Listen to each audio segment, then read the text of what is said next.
Subscribe to our YouTube channel. Press the bell icon to get the latest updates. जो बोले सोनिहाल, जो बोले सोनिहाल,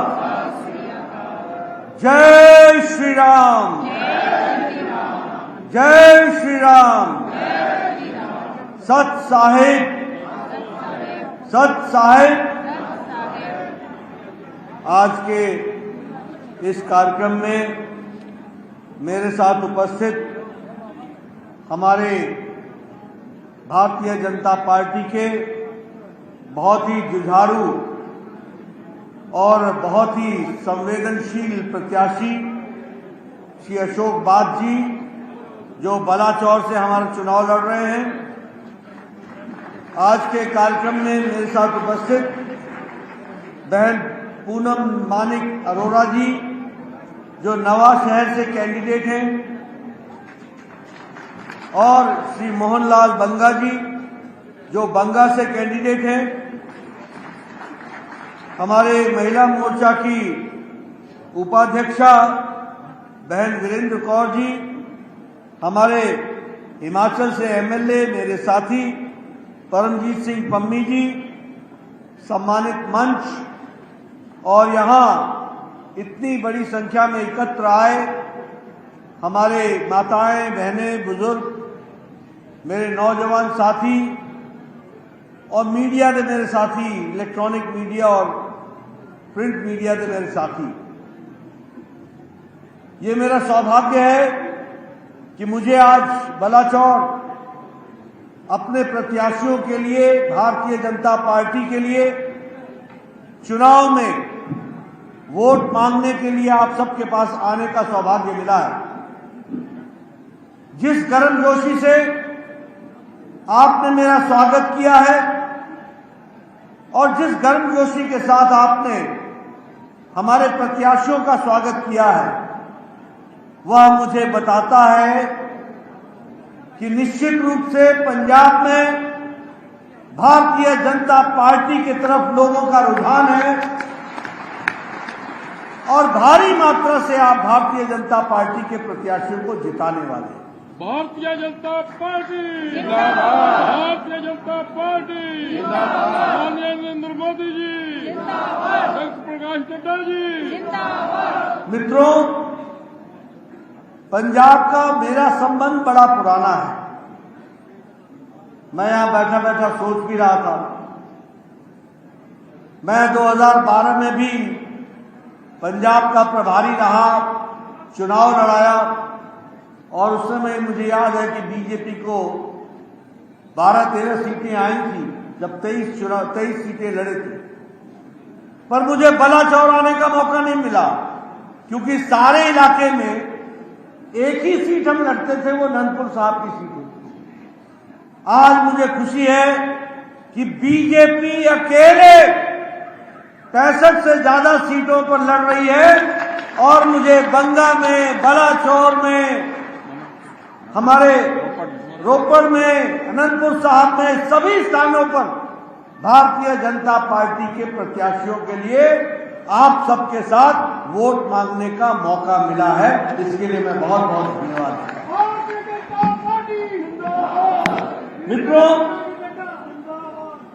ये पंजाब की धरती वीरों की धरती, धार्मिक गुरुओं की धरती, नदियों वाली धरती, पवित्र धरती, पुण्य धरती।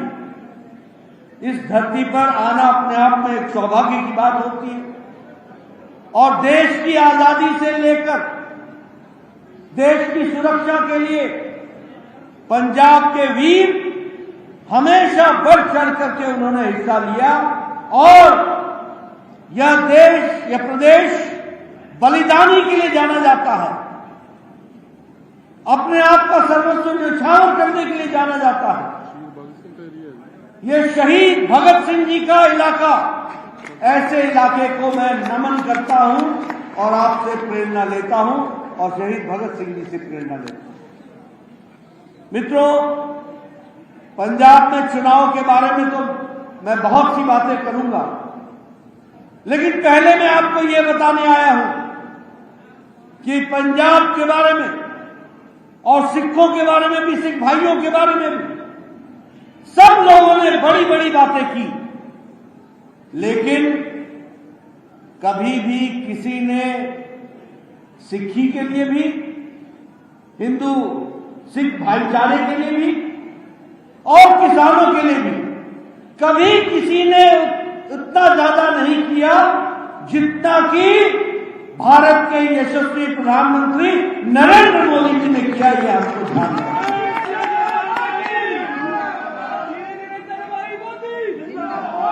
और ये मैं कहने के लिए नहीं कह रहा। आप बताइए, पंजाब अमृतसर हरमंदिर साहब के लिए जाना जाता है।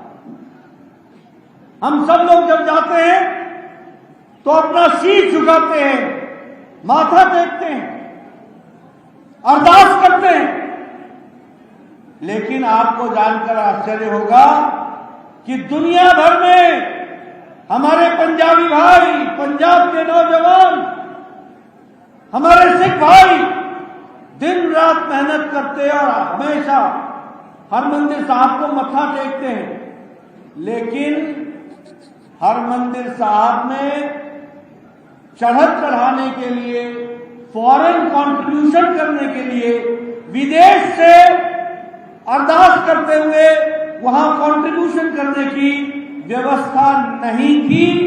मोदी जी ने फॉरेन कंट्रीब्यूशन रेगुलर एक्ट के तहत हामी भरी और अब दुनिया भर के सिख भाई, हिंदू भाई आज हरमंदिर साहब में अपनी चढ़त भेज सकते हैं। यह परिस्थिति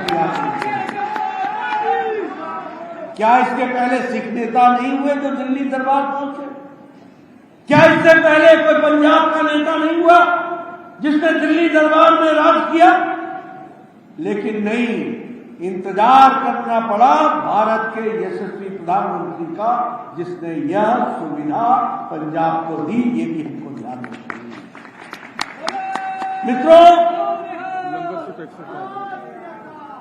मित्रों, देश भर में गुरुद्वारे हैं, देश भर में डेरे हैं, लेकिन आपको जानकर के आश्चर्य होगा कि डेरे में पहुंचने वाला लंगर का सामान और गुरुद्वारे में पहुंचने वाला लंगर का सामान, ये लंगर के सामान में जो गुरुद्वारों में पहुंचता था उस पर टैक्स लगता था। मोदी जी ने सारे गुरुद्वारों को लंगर के लिए टैक्स फ्री कर दिया। ये भी हमको याद है। और 325 करोड़ रुपए सालाना भारत सरकार जीएसटी का रीइंबर्स करती है। इसको भी हमको याद रखना चाहिए। करतारपुर साहब का कॉरिडोर लोगों ने सपना संजोया था।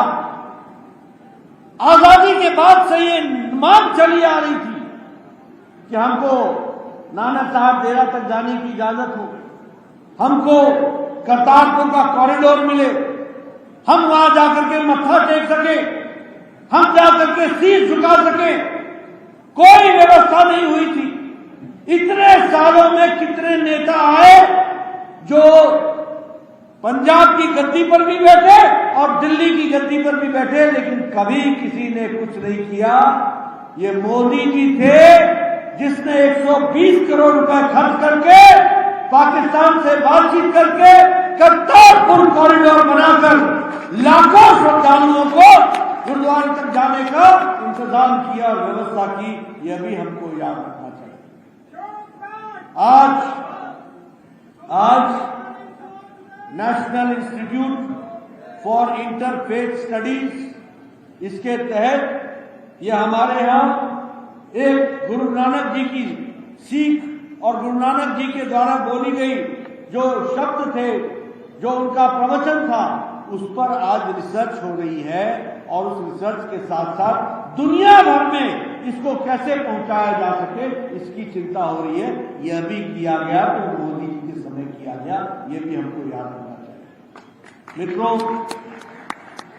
350 साला प्रकाश पर्व गुरु गोविंद सिंह जी का जन्मदिन मनाया गया।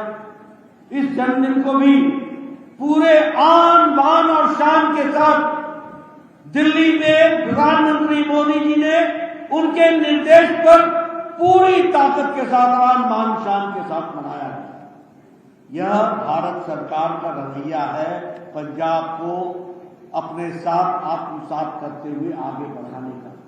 यह रास्ता है हिंदू सिख भाईचारे के साथ कैसे देश आगे बढ़े, कैसे प्रदेश आगे बढ़े, इसको बढ़ाने का।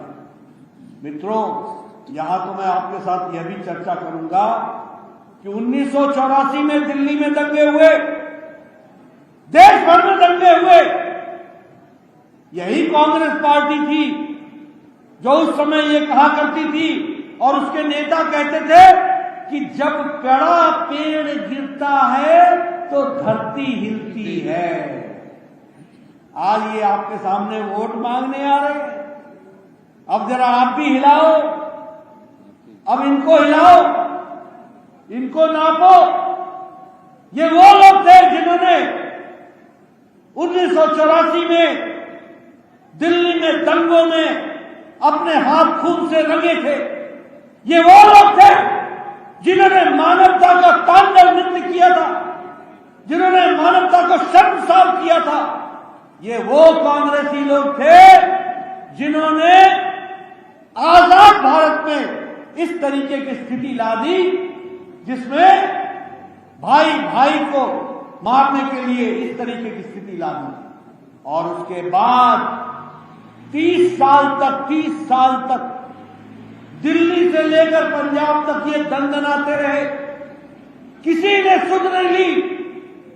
कमीशन पे कमीशन बैठा, इंक्वायरी पे इंक्वायरी बैठी, लेकिन सिख बहनों का, जिनकी माताएं, जिनकी गोद सुनी हुई, जिनके पतिदेव चले गए, जिनका परिवार उजड़ गया, उनकी आंखों के आंसू को पोंछने के लिए कोई भी नहीं था।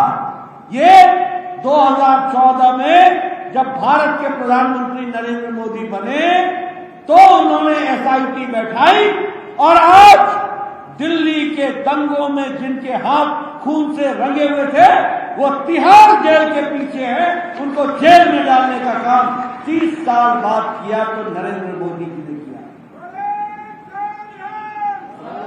मैं सिख भाइयों से पूछना चाहता हूं, बताइए आपका खैर खवा कौन है, बताइए आपका रक्षक कौन है, बताइए आपके लिए किसने लड़ाई लड़ी, बताइए किसने आप माताओं के आंखों के आंसू को पोंछने की ताकत रखी। ये नरेंद्र मोदी जी है। और एक दो दिन नहीं, 30 साल बीत गए, 30 साल दंदनाते रहे, उनको जेल के पीछे डालने का काम किया तो यशस्वी प्रधानमंत्री नरेंद्र मोदी जी ने किया। यह हमको याद रखना चाहिए। ये हमारे सिख के जितने भी तीर्थ स्थल हैं, इनको सिख सर्किट में लेने का काम आनंदपुर साहिब, फतेहगढ़ साहिब, चमकौर साहिब, फिरोजपुर अमृतसर, खटकर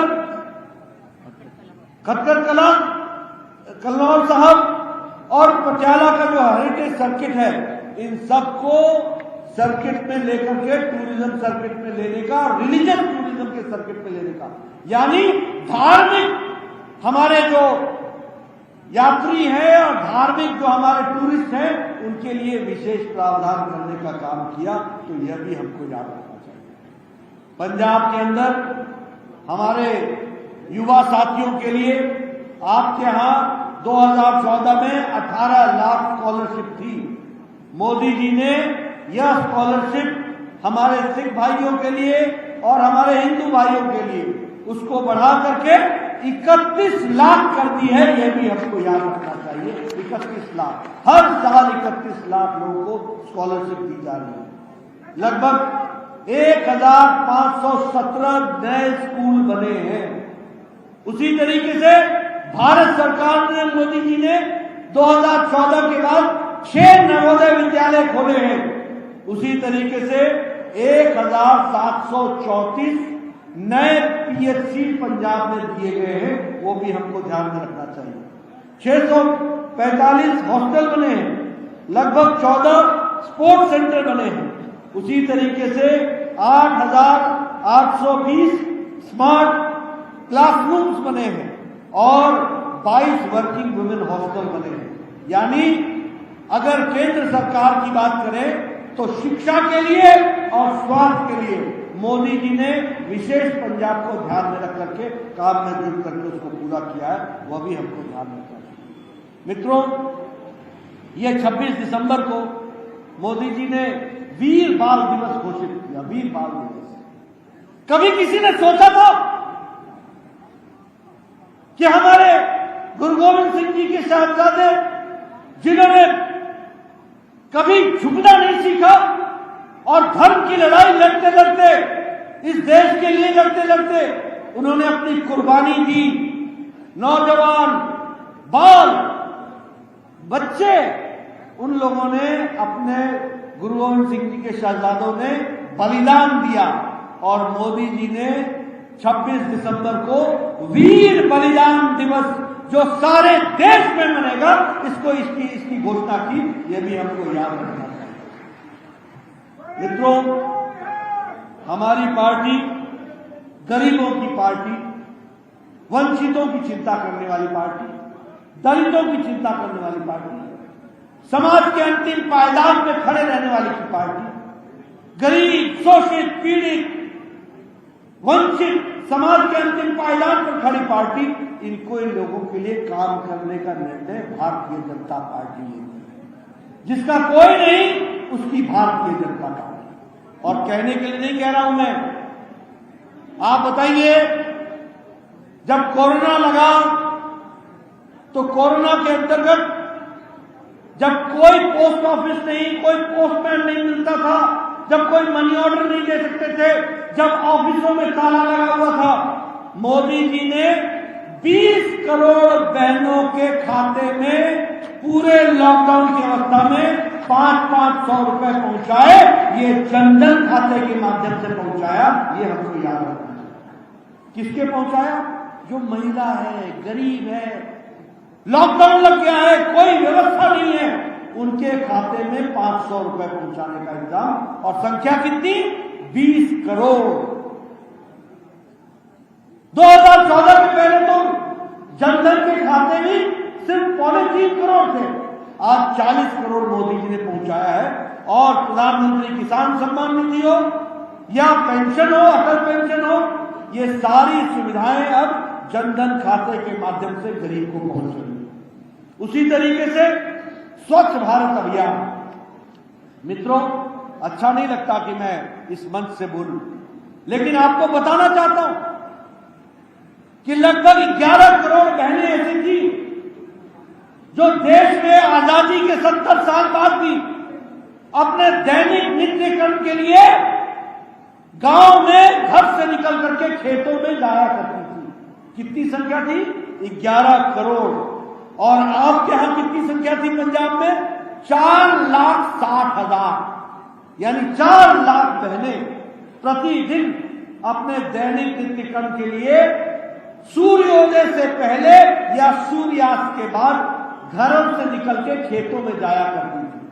उनको देश में 11 करोड़ और पंजाब में 4,60,000 बहनों को इज्जत घर देने का काम किया। शौचालय बनाया तो मोदी जी ने बनाया। यह भी हमको ध्यान रखना है।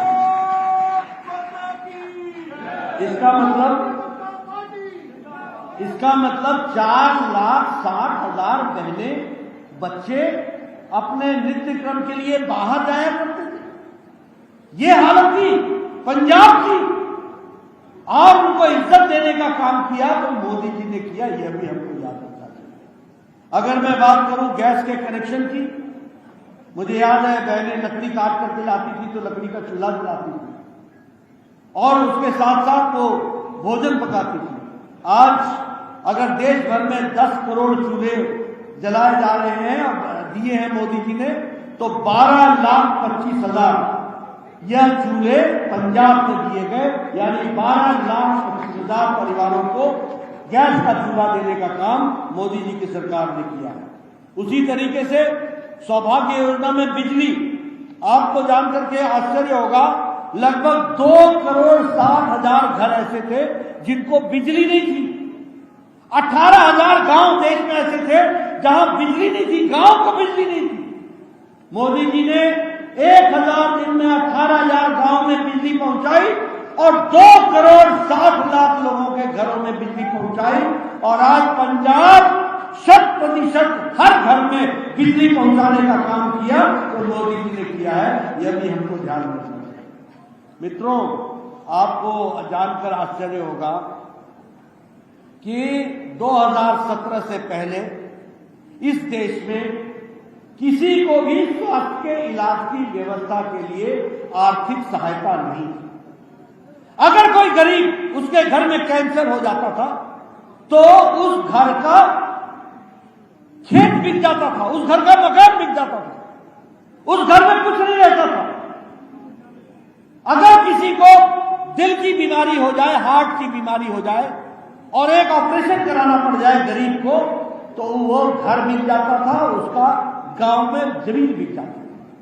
लेकिन आपको जानकर खुशी होगी कि देश में मोदी जी ने 55 करोड़ लोगों को, यानी देश की 40% आबादी और आपके यहां 2.25 करोड़ लोगों को, 2.25 करोड़, आपकी आबादी कितनी है? 2.8 करोड़ से आगे थोड़ी सी, और 2.25 करोड़ लोगों को मोदी जी ने 5 लाख रुपए का सालाना गंभीर बीमारी से इलाज के लिए 5 लाख रुपए का इंतजाम हर साल किया। ये हमको याद रखना है। मित्रों, 2,80,00,000 की जनसंख्या में 2,25,00,000 लोगों को अगर हेल्थ की सुविधा मिले, और वो भी छोटी मोटी नहीं, 5 लाख रुपए प्रति साल, 21-22 में अगर आपको 5 लाख रुपए मिला है तो 22-23 में अलग से फिर 5 लाख रुपए मिलेंगे। ये स्वास्थ्य की सुविधा की गई है, ये हमको ध्यान रखना चाहिए। मित्रों, ये सारी बातें मैं आपको इसलिए कह रहा हूं कि मोदी जी के आने के बाद देश की तस्वीर बदली तो पंजाब की भी तस्वीर बदली है। यह भी हमको ध्यान में रखना चाहिए। अगर मैं एमएसपी की बात करूं 5 साल में, तो लगभग 132,80,000 मेट्रिक टन और 23,000 करोड़ रुपए का एमएसपी देने का काम यह पंजाब में किया गया है। मैं पंजाब की बात कर रहा हूं। 132,80,000 मेट्रिक टन, यह 23,000 करोड़ रुपए में एमएसपी में दिया गया है। यह भी हमको याद रखना है। मित्रों, मैं स्वास्थ्य मंत्री था मोदी जी के प्रधानमंत्रित्व काल और उनके नेतृत्व में पंजाब को हम लोगों ने भटिंडा में all India institute of medical sciences में किया। कभी सोचा था? दिल्ली जाते थे इलाज के लिए। ये पीजीआई में भी न्यूरो साइंसेज का सेंटर ये मोदी जी ने दिया। ये पीजीआई का भी विकास और नया कैंपस बनाने की बात यह भी मोदी जी ने की। और पीजीआई का सैटेलाइट सेंटर भी फिरोजपुर में देने का काम किया तो मोदी जी की सरकार ने किया। यह मैं आपको बताना चाहता हूं। उसी तरीके से मुद्रा योजना में लगभग 19,661 करोड़ रुपए में 29 लाख लोगों को जोड़ने का काम किया है, तो वो हमारी सरकार ने किया है। ये मैं आपको बताना चाहता हूं। अब अगर मैं बात करूं विकास के दृष्टि से, तो चाहे कंडी का ग्राउंड वाटर की बात हो, वो बहुत तीव्र गति से नीचे घट रही है, उसकी भी कोई व्यवस्था नहीं हुई। फेज 1 में पैसे आ गए, लेकिन फेज 1 में पैसे आने के बावजूद भी एक बूंद पानी नहीं मिला।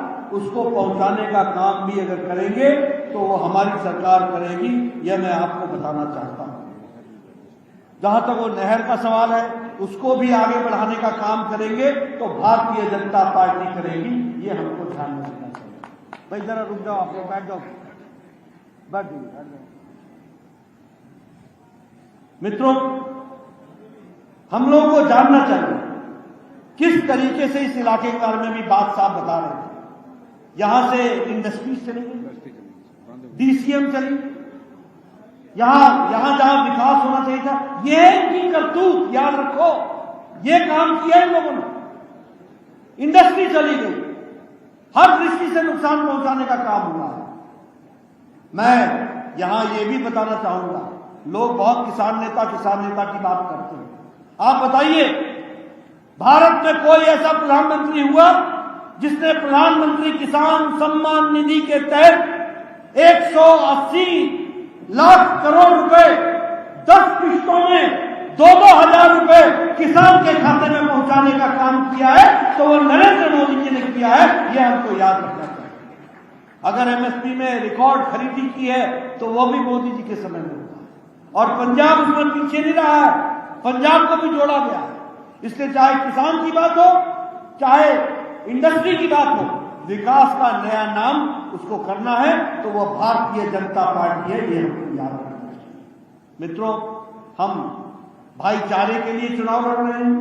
हम पंजाब को माफिया फ्री पंजाब बनाएंगे, ये हमारा वायदा है। हम पंजाब को ड्रग्स फ्री पंजाब बनाएंगे, ये हमारा वायदा है। आज दीमक की तरह ड्रग पंजाब को खा रहा है, दीमक की तरह। घर में नौजवान ड्रग के कारण परिवार के परिवार टूट रहे हैं, डूब रहे हैं, मुसीबत में आ रहे हैं। और दुख की बात यह है कि सरकार आंख मूंदे हुए इन सारी चीजों को हामी भरती हुई दिखती है, यह सबसे दुख की बात है। जब रक्षक ही भक्षक बन जाए, जब रक्षा करने वाला ही पार्टनर बन जाए, तो क्या होगा? मैं आपको वायदा करता हूं, मोदी जी के नेतृत्व में पंजाब ड्रग फ्री होगा। इसके लिए हमको काम करना है, आपके समर्थन की जरूरत है। रोजगार के नए साधन उपलब्ध कराना। अब रोजगार की बात कीजिए, आज हरियाणा में रोजगार कैसे आ रहा है और पंजाब में क्यों नहीं आ रहा है? क्या कारण है? 2 स्टेट अगल बगल की स्टेट है। हिमाचल में रोजगार आ रहा है, यहां क्यों नहीं आ रहा है? 2 स्टेट है, एक तो पहाड़ी क्षेत्र है जहां पर वैसे भी रोजगार के साधन कम हो सकते हैं, लेकिन वहां भी रोजगार आ रहा है, और यहां क्यों नहीं आ रहा है? यहां इसलिए नहीं आ रहा है क्योंकि यहां के नेता के नियत में खोट है, नियत नहीं। हरियाणा में इसलिए विकास हो रहा है कि बीजेपी वहां काम कर रही है। हिमाचल में विकास इसलिए हो रहा है क्योंकि वहां बीजेपी काम कर रही है। मित्रों, एक मौका पंजाब भी हमें दे, यह भी हरियाली के साथ विकास की एक नई कहानी लिखेगी, यह हम आपको बताना चाहते हैं। अच्छी शिक्षा, लोग यहां से बाहर जा रहे हैं। उसी तरीके से हम एक विकसित पंजाब की बात करते हैं, महिला सशक्तिकरण की बात करते हैं, सबका साथ सबका विकास सबका विश्वास की बात करते हैं, और एक स्वस्थ और खुशहाल पंजाब का इस सपने को लेकर के हम चले। मुझे पूरा विश्वास है कि आप सबका इसमें हमको सहयोग भी मिलेगा, साथ भी मिलेगा, और आपके साथ मिल करके हम इसमें आगे बढ़ेंगे।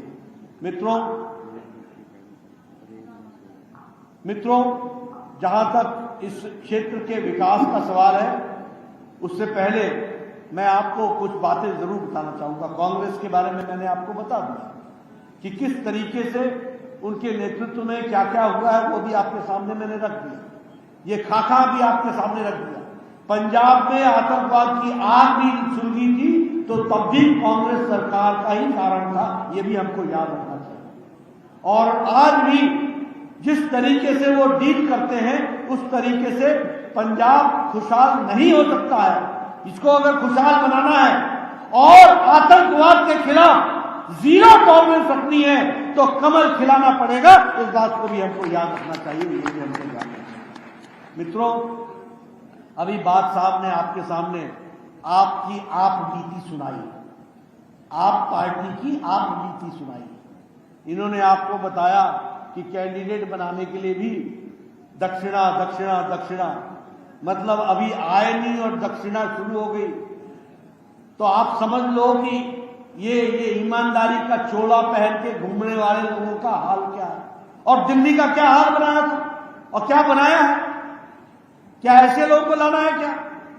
मित्रों, टाइम एंड टेस्टेड पार्टी है तो भारतीय जनता पार्टी है, ये याद रखें।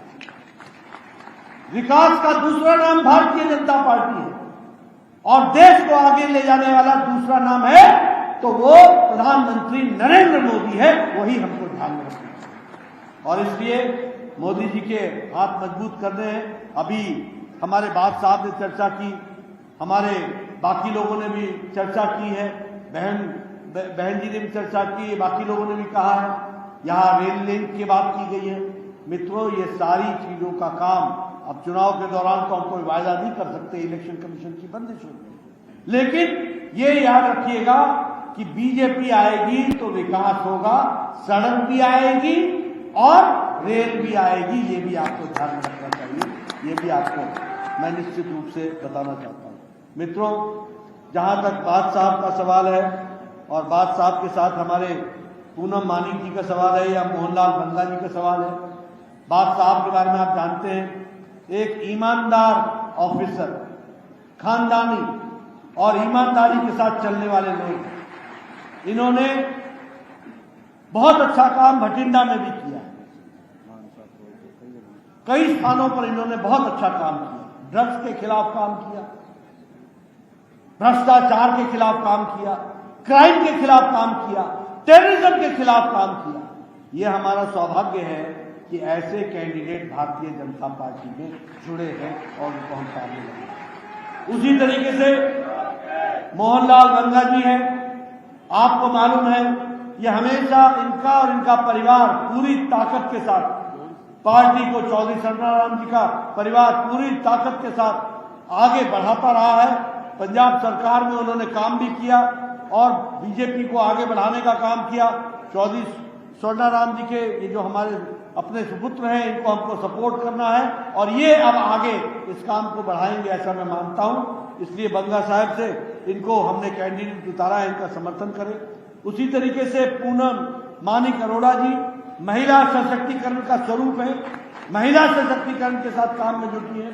इनको भी नवा शहर से नया वोट दे करके नई पासपोर्ट आपने देना है, विकास को आगे बढ़ाने के लिए, उसके लिए आपने समर्थन देना है। मित्रों, भारतीय जनता पार्टी एक स्वच्छ छवि के साथ पंजाब की सेवा को लेकर, उद्देश्य को लेकर चलने आई है। कुर्सी हमारा माध्यम नहीं है, कुर्सी हमारा लक्ष्य नहीं है, कुर्सी हमारा माध्यम है।